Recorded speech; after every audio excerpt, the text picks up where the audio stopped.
Final পরিচালনায় messrs Mecca transport service, সার্ভিসের পরিচালনায় Chattala football tournament 2025 grand final অনুষ্ঠানে প্রধান অতিথি হিসেবে উপস্থিত ছিলেন জনাব মোহাম্মদ ওয়াকিল হোসেন বগা, যুগ্ম সাধারণ সম্পাদক স্বেচ্ছাসেবক দল চট্টগ্রাম মহানগর। বিশেষ অতিথি হিসেবে উপস্থিত ছিলেন Mohammad Azad Ali, proprietor messrs Mecca transport service.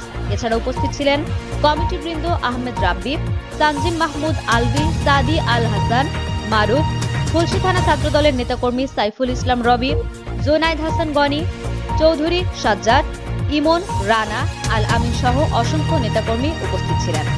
এ সময় উপস্থিত বক্তারা বলেন, ধন্যবাদ আপনাকে, ধন্যবাদ তারুণের অহংকার আমাদের ভারপ্রাপ্ত চেয়ারম্যান তারেক রহমানকে, যে আসলে 31 দফার মধ্যে যে আমাদের এই খেলাধুলা বাংলাদেশ নতুনভাবে বিনির্মাণের জন্য যে 31 দফা যে সংযোজন করেছে, সেই জন্য আসলে ওনাকে অসংখ্য ধন্যবাদ। এর পাশাপাশি সারা বাংলাদেশে জিয়া স্মৃতি ফুটবল টুর্নামেন্ট, শহীদ জিয়া স্মৃতি ফুটবল টুর্নামেন্ট, কোকো স্মৃতি ফুটবল টুর্নামেন্ট সহ আমাদের পাড়া এবং মহল্লাতে সারা বাংলাদেশের চিত্রটা কিন্তু খেলাধুলার মাধ্যমে কিন্তু চেঞ্জ হয়ে গেছে।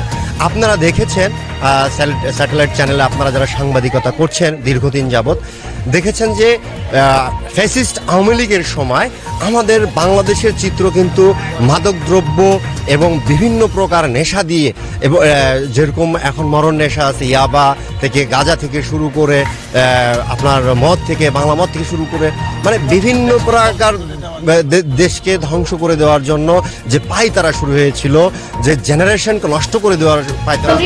সুস্থ রাখতে খেলাধুলার কোনো বিকল্প নেই। করোনার যে অত্যন্ত ভয়াবহ মাদক, তাই যুবকদের মাদক থেকে দূরে রাখতে এই খেলার আয়োজন করা হয়েছে। গত 17 বছর আওয়ামী লীগ স্বৈরাচারের জুলুম নির্যাতনের শিকার হয়েছে জনতা, কারো মনে শান্তি ছিল না, খেলাধুলায় ছিল না আগ্রহ। তারা আরো বলেন, একটি আদর্শ দেশ গড়তে প্রতিটি যুবকের ক্রীড়া ও কর্মের দিকে মনোযোগী হতে হবে। সুস্বাস্থ্যের অধিকারী হতে সবাইকে খেলাধুলায় মনোনিবেশ ঘটাতে হবে। একমাত্র খেলাধুলায় পারে যুবকদের নেশাসহ সব অপকর্ম থেকে ফিরিয়ে আনতে।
আসলে বেশিরভাগ বিদায় নিয়েছে। আমরা নতুন করে বাংলাদেশ সাজাবো। নতুন করে বাংলাদেশ সাজানোর জন্য আমাদেরকে কাজ করতে হবে। খেলাধুলা হচ্ছে যে তার একটা অংশ। সারা বাংলাদেশে খেলাধুলা চলছে। বাংলাদেশ জাতীয়তাবাদী দল তথা বিএনপির যে অবকাঠামো, যে নতুন বাংলাদেশ তৈরি করা, সেটারই একটা অংশ হচ্ছে যে এই খেলাধুলা। তো ধন্যবাদ জানাচ্ছি সবাইকে। আমাদের জন্য সবাই দোয়া করবেন। আপনারা খেলাধুলা থেকে থাকুন, আমাদেরকে পাশে রাখুন ইনশাআল্লাহ।